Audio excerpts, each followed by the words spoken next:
மார்த்தாண்டம் மேம்பாலத்தின் அடிப்பக்கத்தில் உள்ள நிலைமை.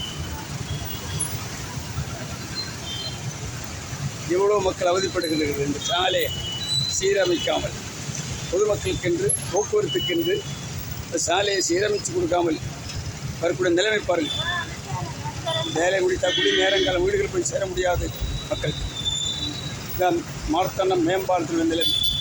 போராடுவோம், கடைசி வரையும் போராடுவோம், பொருள் கொடுப்போம். இந்த சாலை போட்டு அமைக்கிற வரைக்கும் மக்களுக்காக போராடுவோம். மோகனமாக மறதிக்க மாட்டோம். ஒரு ஓட்டுக்காக மட்டுமல்ல, மக்களோட வாழ்வாதாரத்தை கருத்து.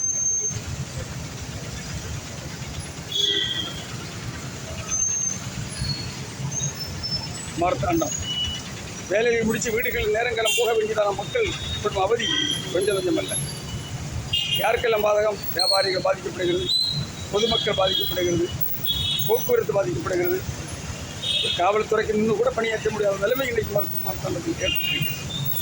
அமைச்சர் வந்தார்களே, எம்எல்ஏ எம்பிகள் வந்தாங்க, என்ன செய்தார்கள்? மக்களுக்கு என்ன பதில் சொன்னீர்கள்? நீங்கள் இதை பற்றிய கருத்து அப்புறம் நாங்கள் போடுவோம். நன்றி, வணக்கம். மோகன் குமார் தமிழ்நாடு முன்னேற்ற கழகம்.